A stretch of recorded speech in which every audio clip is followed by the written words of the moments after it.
Hey everybody, welcome back to another episode of Samp&Chance Wrestling. I am your host, Bobby Sampson, joined as always, my man with the plan, Mr. Chance Michaels.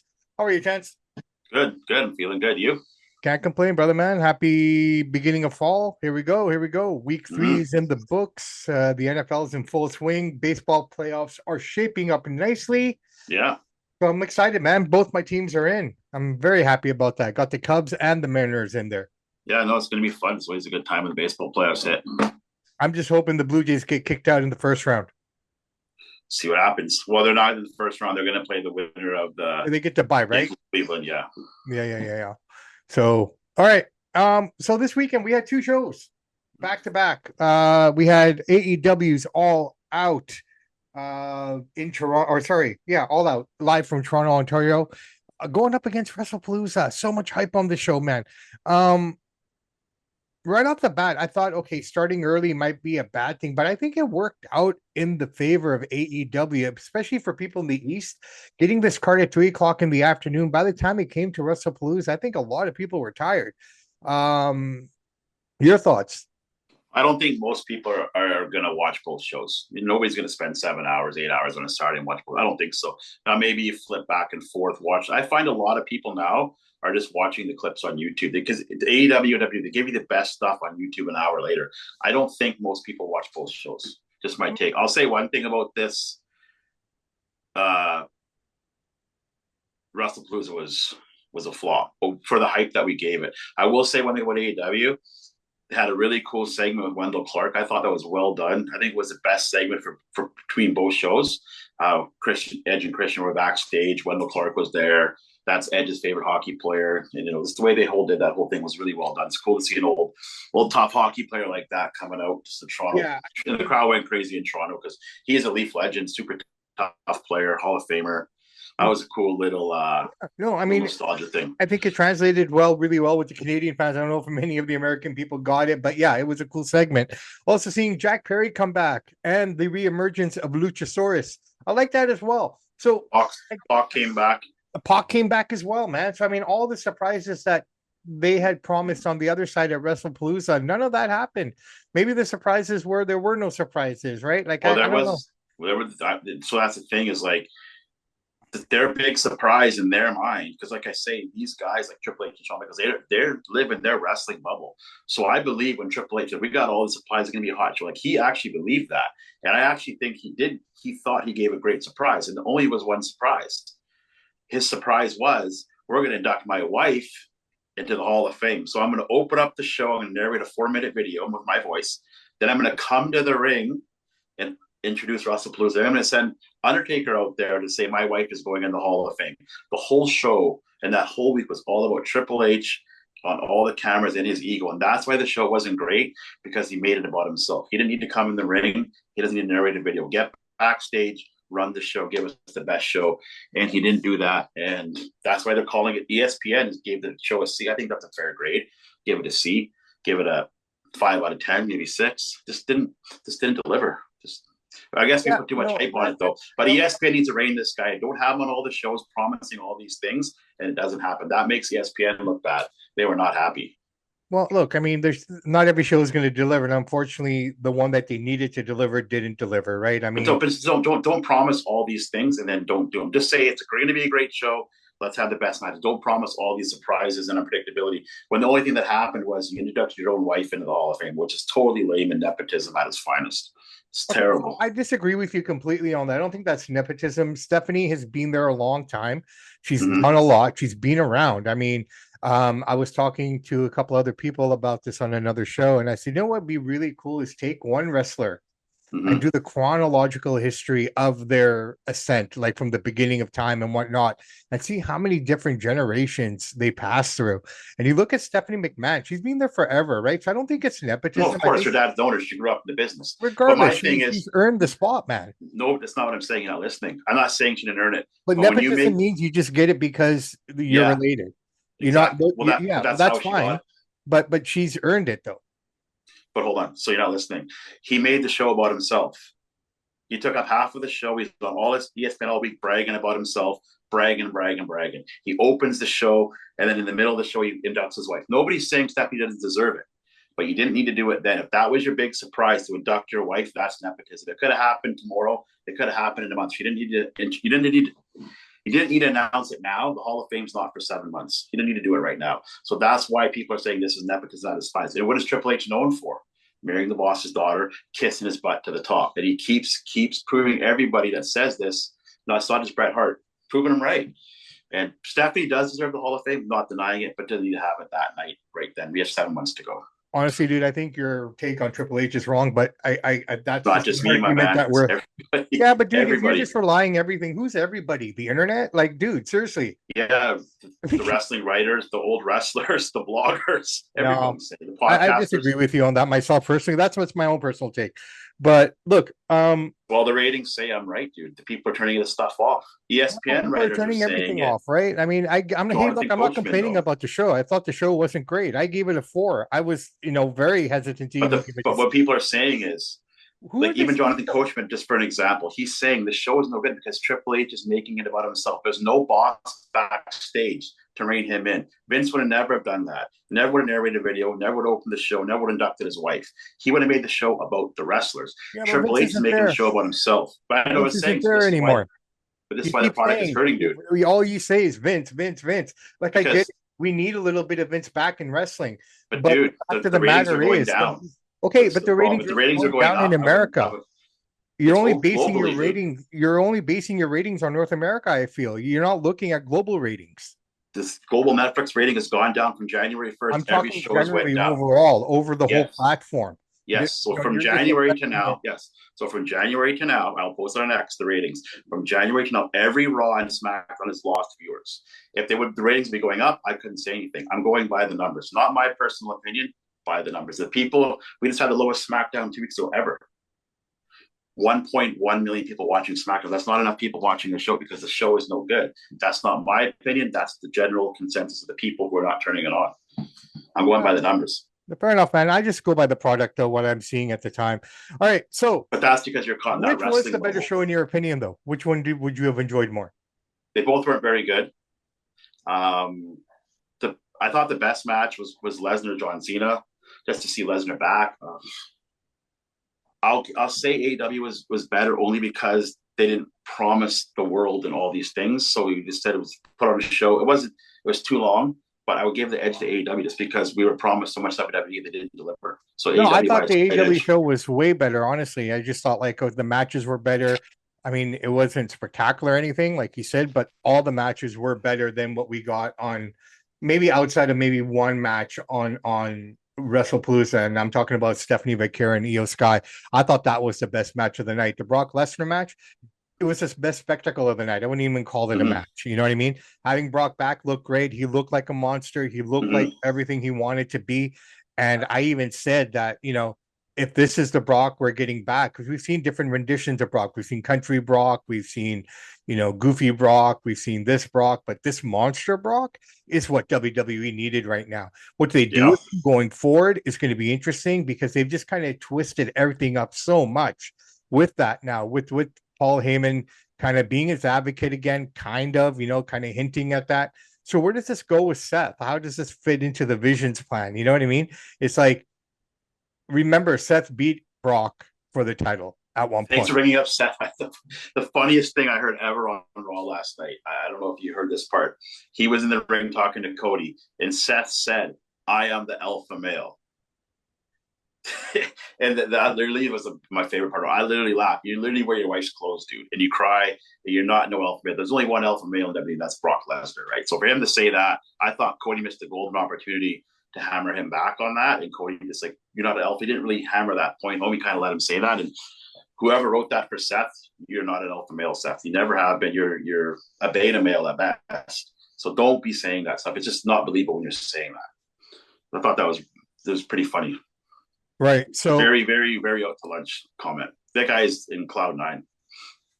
So yeah, so we had, all the matches on the card itself were all average, in my opinion, at best, right? I mean, the Brock Lesnar match, I didn't expect it to be a squash of 2014 again, but man, that's what they did. I mean, they really beat the shit of John Cena. I don't know, I don't know what the long term plan for that is because there's really no long term with John Cena. Do we just leave it at the fact that he just got his ass kicked by Brock Lesnar again? You know, I think um, so. and that's just it. Because I think John Cena now is looking to fight AJ one more time. We're getting to that point now where he wants to get those last few matches in with whoever he wants to fight Mhm. and call it a day. I think that's where it's at. So John Cena coming back, I don't know what kind of luster or kind of name he's gonna, really have after that thrashing, really. I mean, outside of that one spot where he hit three AAs and that did nothing, and that just basically marked the end for him. That was it, basically. I mean, that match was, I know a lot of people were complaining about the match because, like, oh, we're going to see it again. But people, look, we haven't seen the match in 10 years. They hadn't touched in over 10 years. So, I mean, for a lot of fans, for a lot of newer fans, you know what? It was new, it was different, right? So, great way to bring Brock back This into match the is not fold. going to hurt. This match won't hurt John Cena at all. At the end of the No, day, Brock's back kicking butt. I mean, that no. match is the most realistic match on the whole card because it's literally what Brock would do in real life to the guy. So Well, that's that's realism in yeah, it. And yeah. Cena will You go on could, to the next opponent. We'll forget about it. He'll cut a wicked promo and yeah. we move on. So No, I had that's no it. problem with it. That's it. But Io Sky. So I'm really happy with what they did here. So the Bronze won, Mm-hmm. which was great. Finally, we're getting to see the younger guys. Like we keep talking, we need to get the Yeah, younger I like guys that. going and this and that. So this card really kind of delivered on that front in a way, because you got the Bronze finally winning clean, and it was a clean victory. Yeah. Granted, LA Knight was there. I don't know how it became a hardcore match, but it became a hardcore match. Um, Jay had to go into concussion protocol from the cut on his head. He seemed fine though Mm-hmm. because he was back Monday night. But the Bronze winning, I had no problem with it at all. I mean, it was a dominant victory. It's what they should be looking like. It's what we want to see because Absolutely. I think ultimately with Brock Lesnar, I think I'm more inclined to build it now towards Brock and Braun Breaker at WrestleMania.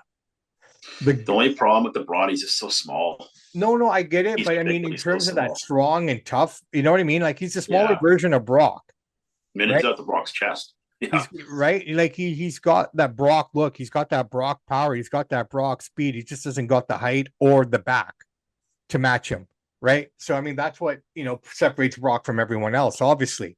But Gunther and Brock doesn't appeal to me anymore, No, you don't need that. right? You don't, but I think this Braun versus Brock is going to be interesting. I think now we're starting to see them emerge with the younger talent, right? And this is why I like it. I like the Braun's winning. I like the fact that the Usos put them over because it's good. It's about time.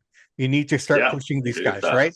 I agree So with that. and there was some unpopular stuff that happened on the show that they didn't like. And that's, well, you know what? You need to do those things sometimes in order to progress. It's like, okay, for example, and I reference your Edmonton Oilers, when the Oilers traded Gretzky, very, very unpopular, Mm-hmm. but it had to be done in terms for the team's progress, right? Mm-hmm. The other one's down the So, cut after that. right. So wrestling is the same thing. In order for it to keep going, to keep it interesting, to keep people engaged, you need to bring the next crop up. You can't keep relying on the old guys like we have been for so long here now.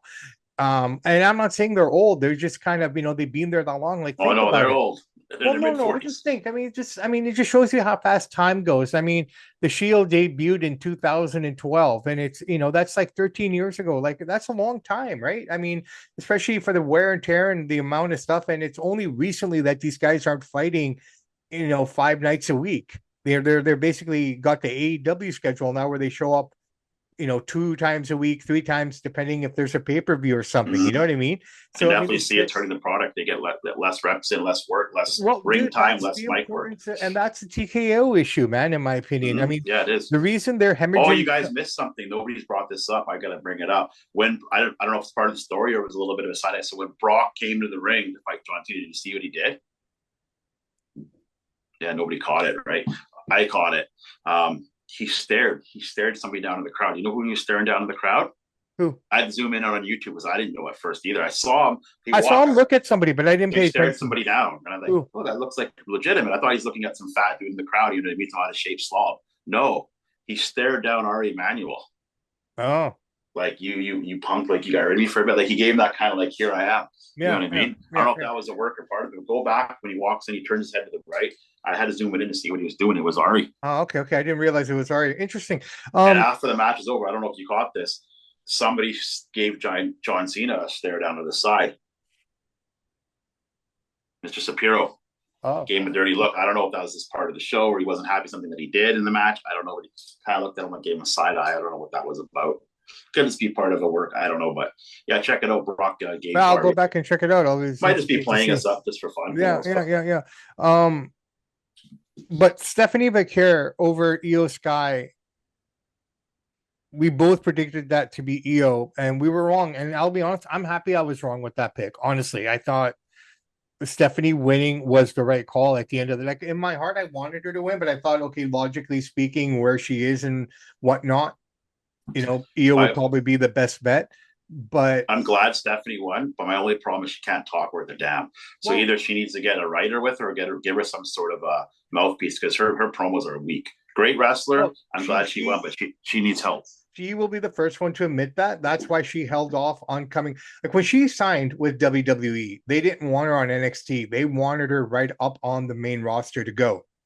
But she made a point of saying, no, I want to be on NXT for a while because I need to practice my promos and I need to practice my English. Until Yeah. my English is at a certain level, I shouldn't be there. So she's fully aware of it, right? But the question is, people are saying it's a mixed review. Like, is she ready? She can't talk very well. She's not very good on the mic. So, will she be a good champion? We don't know. We'll find out. I don't think she's gonna have a long title reign if she can't get her promos up. So she's got to get some. I think she'll be a great champion, and I think she'll figure it out, man. I mean, she's pretty good at what she's doing. So compared to where she was 6 months ago, cutting a promo to what she's doing today, it's night and day, man. But that doesn't you got mean to go back to NXT. Right? No, you got to go that back. Doesn't mean you can be champion, though, right? Well, maybe it depends. She's who you improved. Put it on, right? Like, that's not what I'm saying. I'm saying they're going to give her a short title reign. If she can't get her promo skills up, they'll get the belt off her within a couple months, like they did with Uso and Gunther. We'll see. Maybe she will. They need to she needs writers in place and maybe a mouthpiece, somebody to help her. We'll see what they do with her. If they're giving her the chance, that I'm glad she's getting the chance. I don't know if she can get her mic skills up because right now they're absolutely horrible. Well, I mean, we'll see. Time will tell. Time will tell. Yeah. That being said, who do you think her first feud should be? Who her first tangle be? I'm saying Roxanne.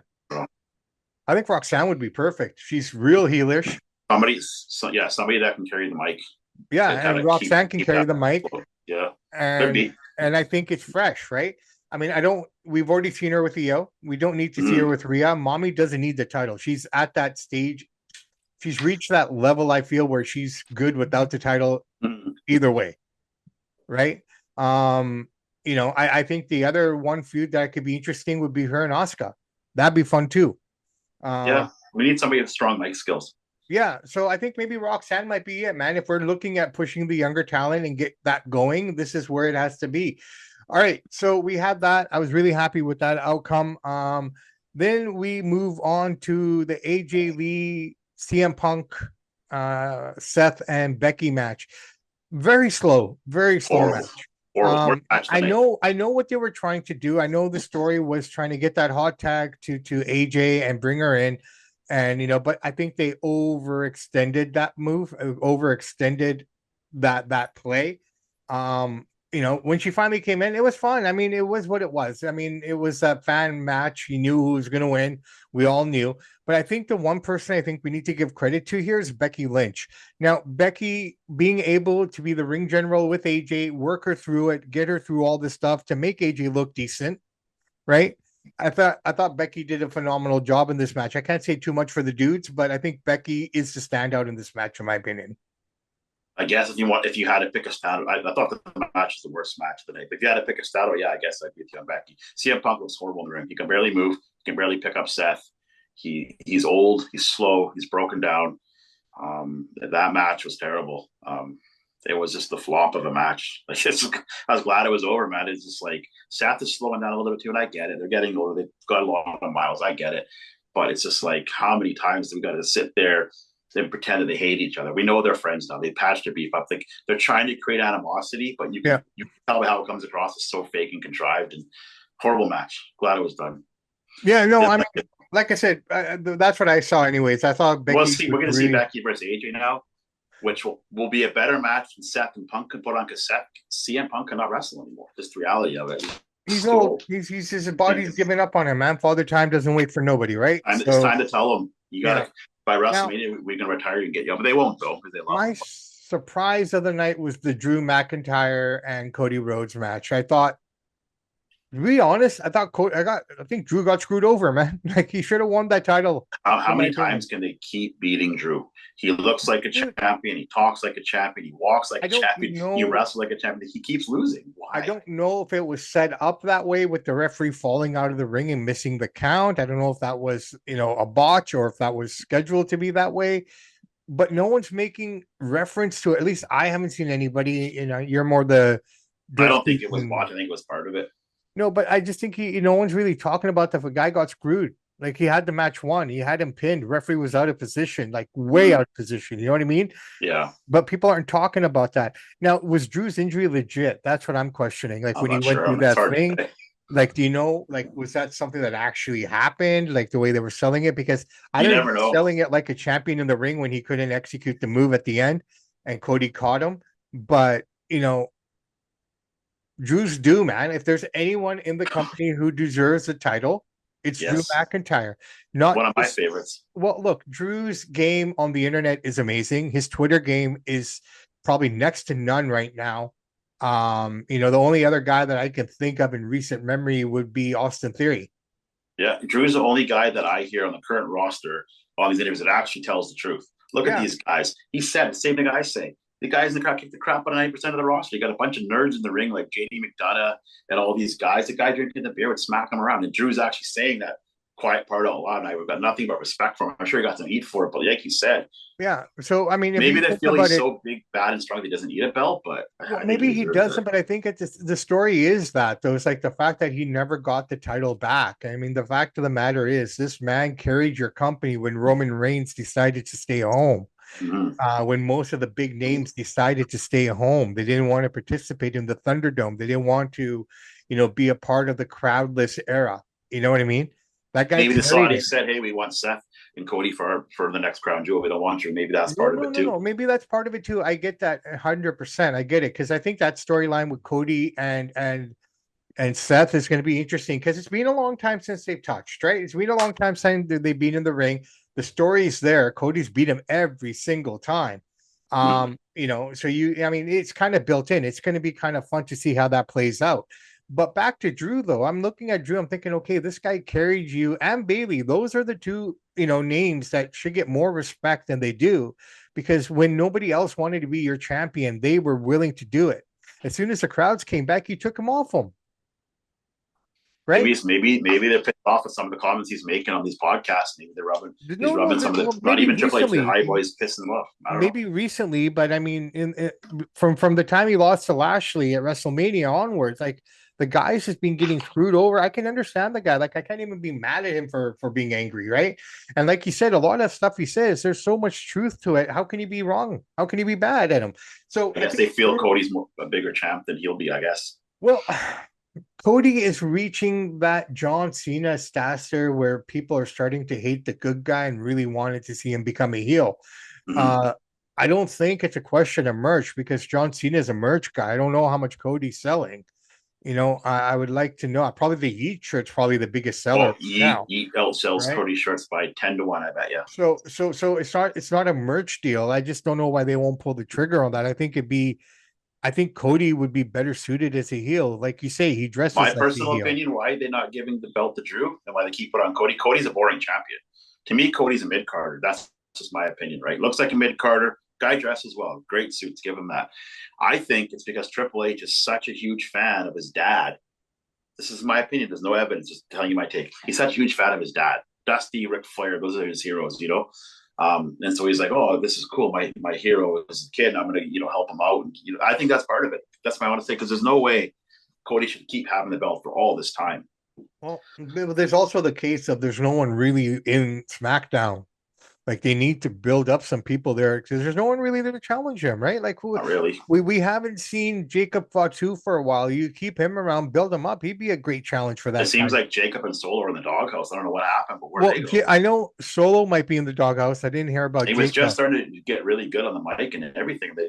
They kind of pulled him back. He must have done something silly, but that's what I've heard as Yeah, well. There are rumors that Solo, nothing about Jacob, but Solo for sure is in the doghouse.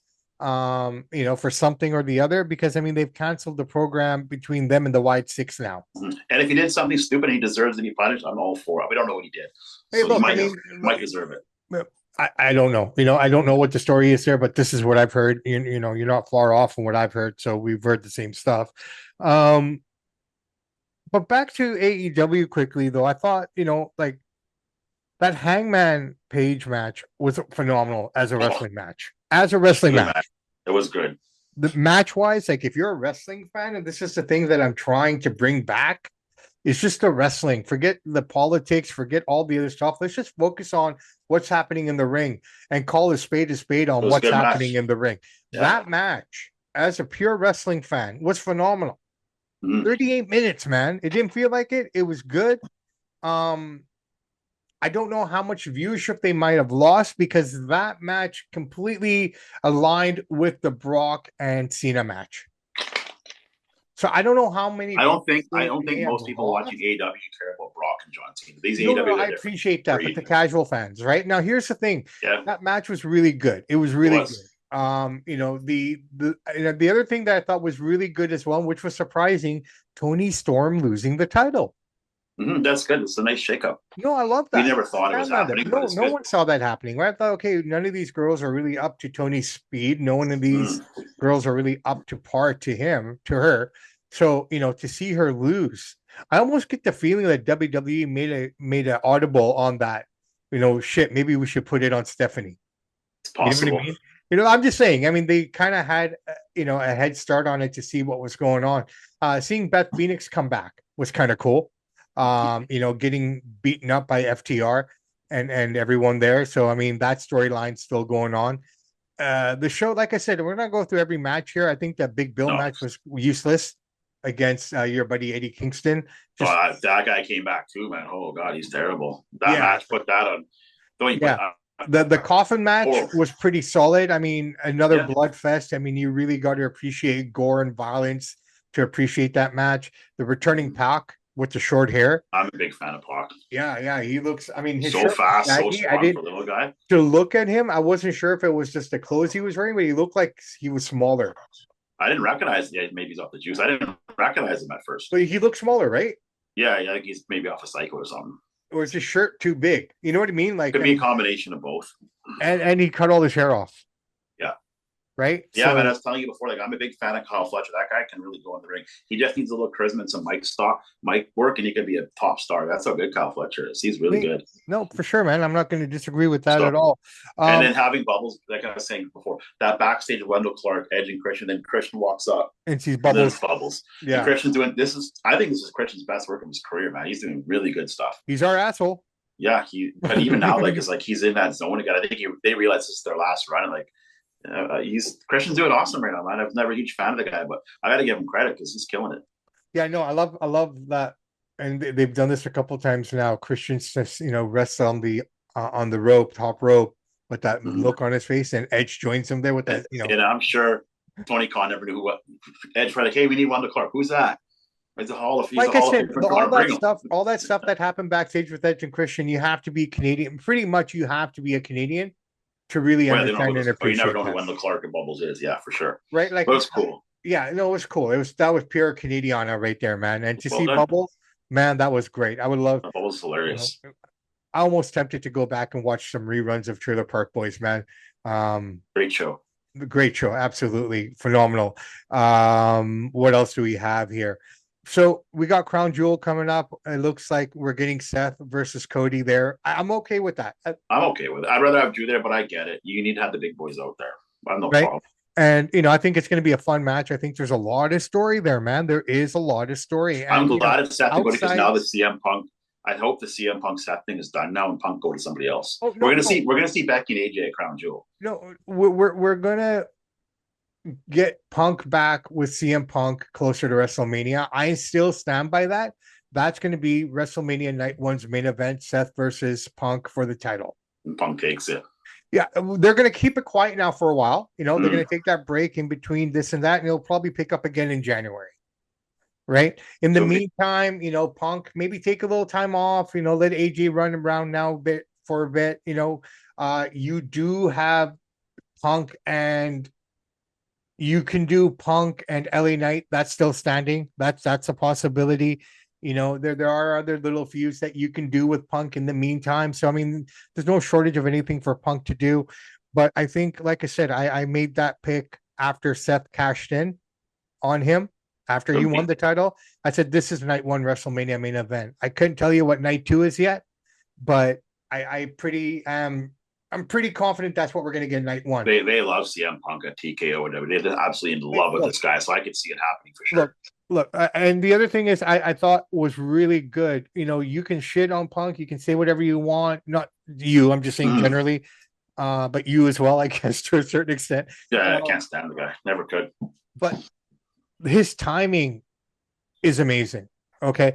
And I'm referring to when they were doing their loops on ESPN, all the stars, not just Triple H, all of them were out there doing their thing. And AJ was on one show, I don't know what it was, and she's like, "I'm unpredictable. Anything can happen. We can four-way kiss." And then Punk went on social media right away, and his timing was immaculate. Yes, my wife is unpredictable. No, we're not going to four-way kiss. Just his timing, just his cadence. He has his moments. Like he's great. He's winning. Good that way. So here's what I will say positive about that show. Now, WWE, under the tutelage of Vince McMahon, and who was his right-hand guy in the truck? Well, it depends what time you're talking about. He's a so many right-hand man, right? Kevin Dunn. Kevin Dunn's always been the guy in the truck. He's always been, yeah. So that's his right-hand guy. I mean, if you're talking about all the hands of Vince McMahon, his right hand was Pat Patterson. His left hand was... Well, he's had other guys. He's had Pritchard and Russo. But I know that's what I'm saying. Yeah, like it's his close-knit crew, but Kevin Dunn was that guy in the truck, right? So between the evolution of what WWE production was to where it became and to what ESPN can do production-wise, you could tell the level of production that was put in. Like, what we're getting going forward with the ESPN production level and the WWE production level. Yeah, a horrible show to start it off, in my opinion. Wasn't a great thing, but here's the good thing, I guess you could say.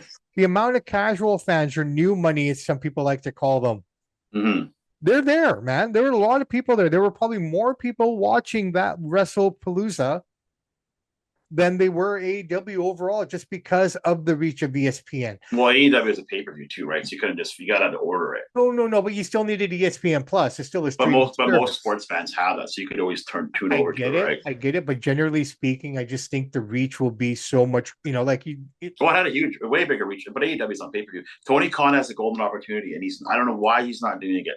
We are the family wrestling. We are, even though they do the hardcore stuff, we are the only wrestling like on the mainstream that's affordable for your family to come. Why are you not pointing this out, bro? Some of these tickets are $6,000-$7,000 and gonna be sitting in the front rows and stuff. You go to AEW for a couple $100 and sit in the same seat. Yeah, now, granted, the WWE is better, but why are you not doing this, dude? I get it, because that's the difference between a guy who started a wrestling company with $0 and vested and gambled everything, and I'm talking about McMahon. Yeah. And his level of commitment to the art and promoting it. Like, look, this is where TKO keeps fucking it up, man. Honestly, part of my language, I apologize, but the removal of house shows, you mentioned it earlier, and I never got to finish my thought, and this is a good opportunity for that.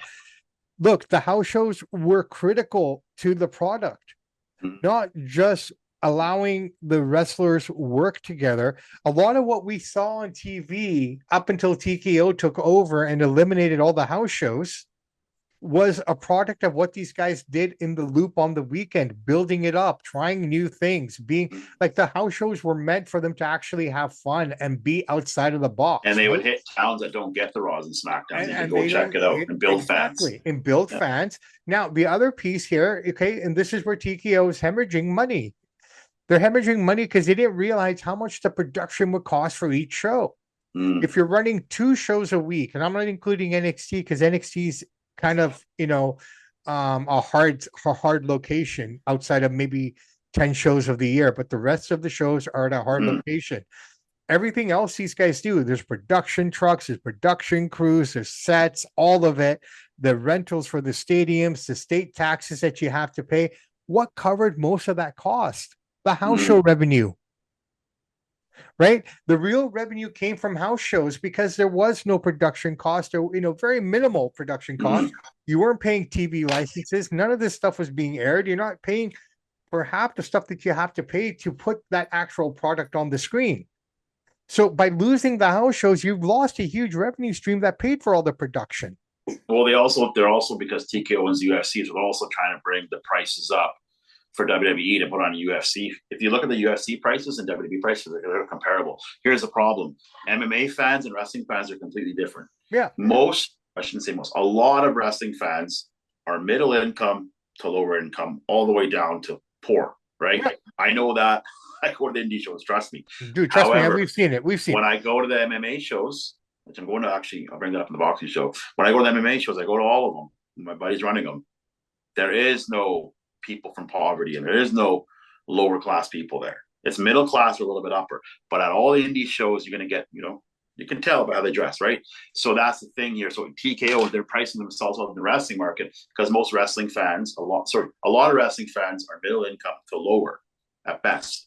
And they're trying to price it out. UFC fans, they don't have. I get it, but they're pricing themselves out because they're not giving anyone the house shows that would cover all these, that would bring the prices down for fans to enjoy the show. You know what I mean? Like McMahon had the model.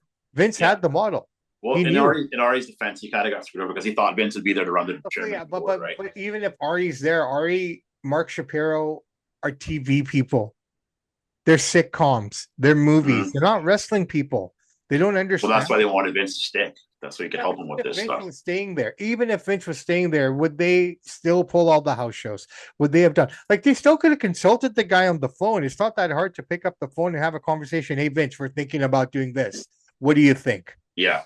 Okay, so he loses his mind. But that's what I'm saying. Yeah. So the fact, there's no real excuse. Is even if McMahon's not there and if he was supposed to run everything, they still could have talked to him. They could have still gotten his opinion, right? Pritchard and Kaker talk to Vince all the time. Yeah, there's ways. Yeah, there are ways to get it done, right? So I mean, this is on TKO. Anything they're complaining about, they're the ones wrecking it, in my opinion, by their practice. I got to say one thing before. They're. I don't know what TKO's. I don't see Ari keeping on to WWE for in the next few years. I can see him selling it off. I think it's being sold in a couple of years to the Saudis, and I think Vince is going to be a part of it. I think Vince comes back and with the company with the Saudis. And then turns the ship around. Yeah, I hope so. I hope so. I don't know if it's a ship turning around, but going in the same direction, but just changing it up. I mean, at the end of the day, you can't have WWE the way Vince used to run it either. Vince is going to have to come back and make a little change with himself a little bit, right? He's going to make a lot of changes. A lot of these guys will be out of their butts. I appreciate that. But what I'm saying is you can't have the same Vince come back. He has to evolve himself a little bit. You don't change yourself, don't change your ethics, don't change the way you think, but change the way you do a little bit, because you're dealing with a different crew now. You're dealing with a different group of people. You're dealing with zillennials. You're dealing with millennials. You come from the old school. We are from the old school. We can take, if we were working for Vince McMahon and he cut us up, okay, we take it with a grain of salt. We put our pants on and we go to work and make it better.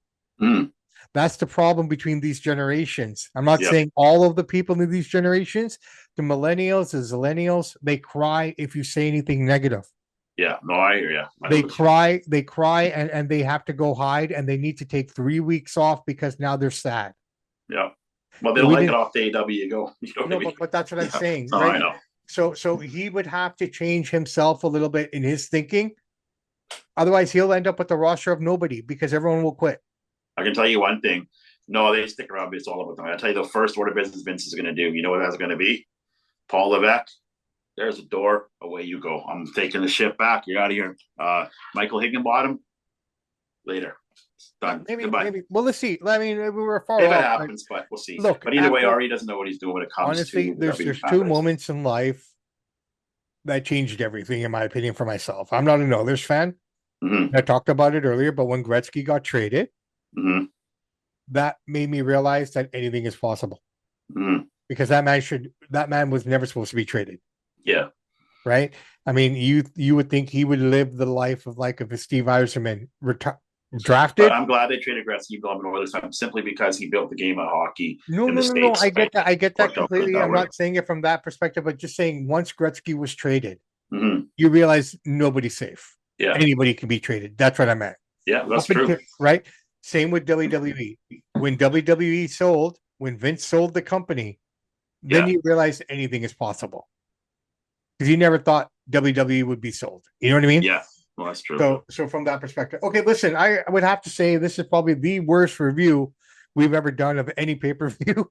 Absolutely not. No, it's a great review because we No, no, told no, our no, no. truth. We didn't really go in deep or anything. We just kind of touched here and there and this and that. But it was a great show. But I mean, review Mm-hmm. wise, if you guys were looking for a great review, I apologize. It wasn't that, but we did talk about what we needed to talk about, and we covered all the bases there. Crown Jewel, man, we're going to Australia October the 11th. Now, this is the interesting thing. If you want to watch that shit live, it's at 5 a.m. in the morning. Oh, here, yeah. And that's okay. I'm okay with that. I think it's about time that they give people their shows and their time. And if we want to watch, and it works out well for us because I don't know if ESPN has a playback option because we don't get ESPN Plus up here in Canada, right? So all ours, we still get everything on Netflix, I'm not sure if they do. right? I So think so, but I on don't know. ESPN Plus they do. I don't know how ESPN Plus works on their platform. Like we can't even download the app in Canada, No, we gotta have the VPN for that. right? Right? Absolutely. All right, guys. Before I forget, we are a part of the WSN family. You can find us on Roku. If you have Roku on your TV, download the app. You can download the app on Apple TV as well. We have Patreon. You can find us on Twitch as well. Great shows, game shows. Man, you can get wrestling cartoons, documentaries, a shitload of podcasts, including us truly, a Bear Slot, the Joe Monroe Show, which I'm kind of on from time to time. Mike D, good friend of the show as well. Mm-hmm. Wrestling from the 313. We're all on that platform. So you guys can find us there. You can find us on YouTube. You can find us everywhere, man. And I think the best way to tell people to find us, just Google Samp&Chance. You'll Mm-hmm. find all of everything we have just by Googling our name, Samp&Chance. All right. My name is Bobby Sampson. His name is Mr. Chance Michaels. In the words of the great ACDC, those that download, like, subscribe to the podcast, we salute you. We do salute you. And guys and gals, remember, do not give up on your dreams. Work hard, even if you flub, even if you fumble, even if you fall down. Get up, dust yourself off, and keep going. Because you know what? That's a true testament to people who want to succeed. Samp and Yep. Chance are out.